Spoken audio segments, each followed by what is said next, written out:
Welcome back to AM Northwest. Our next guest says the most powerful transformations happen in the quiet moments before sleep. Here to share how a 5-minute routine can change your life, we welcome the author of Do This Before Bed, Oliver Niño. Oliver, how you doing this morning? Thanks for having me here. You bet, you bet. How did you come to this idea that it's right before you go to sleep, that it's a valuable time?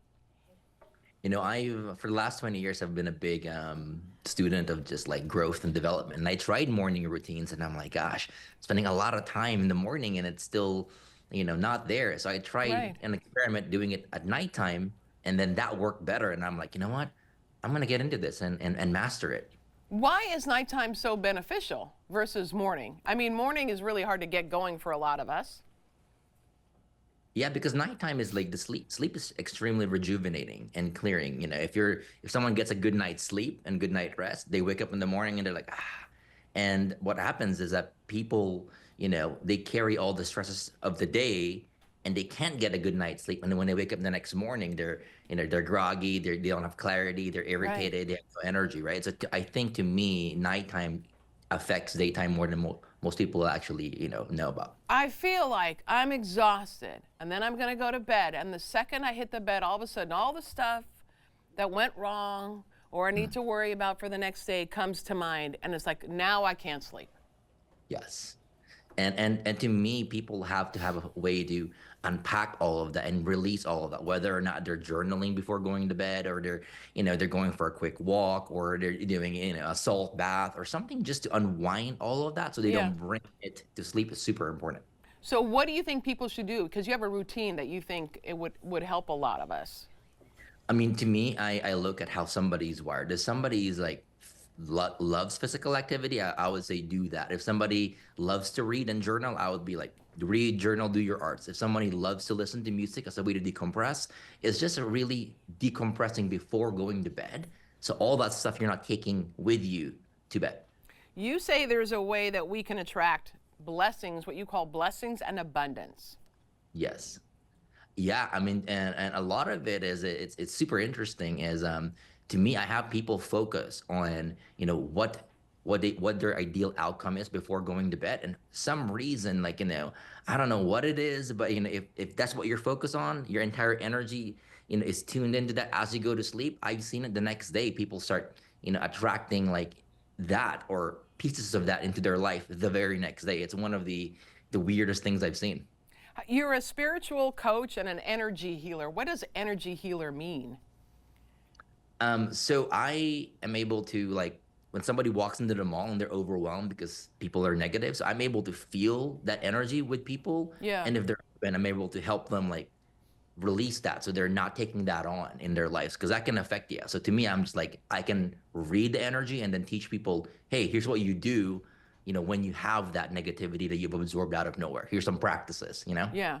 Well, I think maybe what we need to do to release that negative energy is just move to Hawaii like our friend Lynn is doing, because that seems to be a great way to, because when you're relaxed, right, you don't have the stresses of the world on you.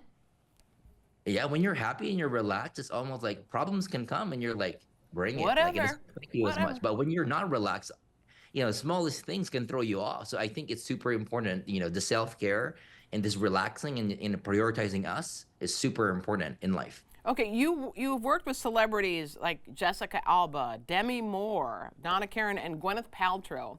What kind of worries do they have? Come on. I mean, really. Yeah, here's the thing is like when I work with celebrities, it's like I kind of pile them into everyone that I work on, and you'd be surprised. Like people like moms have their worries, Sure. people that businesses have their worries. So to me, their worries are very similar to everyone's worries. It's just that it's now there's a magnifying glass because you're a celebrity, right? But to me, it's like what they all do right is they all have routines. They all have morning routines, bedtime routines, and they've got it dialed in. And I think that's the important part. What is the thing that you do before you go to bed? For me, Yeah. oh gosh, for me, it's family time. So I'm big on love and connection. So if I can like, bond with my son, play some games, like, talk, have a good open conversation with my wife, to me, it's like an open heart and vulnerability is super, to me, has worked really, really well recently. Do you need to set up your bedroom so that it's comfortable, calm, that kind of thing before you hit bed? We try. I mean, we co-sleep with two kiddos, so that's like we're on the Oh edge my of the bed. gosh, how do But you get any sleep?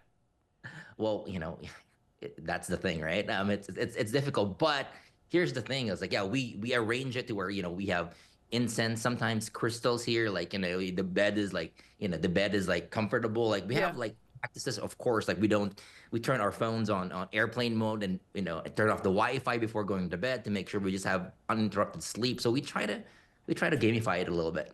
Wow, that's incredible. Have you worked with someone and seen their energy, their feelings, their happiness just surpass what you expected at any point, and what was it? Yeah, I'm always shocked because a lot of times what changes that is something super simple. Sometimes, like, when you go to bed, we think about what went wrong. So to me, Yes, I'm like, when someone goes to bed, ask yourself these three questions. You know, what went right today? What did I do right? What can I be grateful for? sure. And what am I excited about tomorrow? And it's so simple that when you prime your mind and your energy to focus on those three things before bed, your sleep is better. The next day, you feel better. Oh, I love this. Oliver, we want to tell everyone to check out the book, Do This Before Bed. Oliver and Nino, thank you so much. Great talking with you. Thanks for having me. You bet. All right, we'll be right back with more AM Northwest. Don't go away.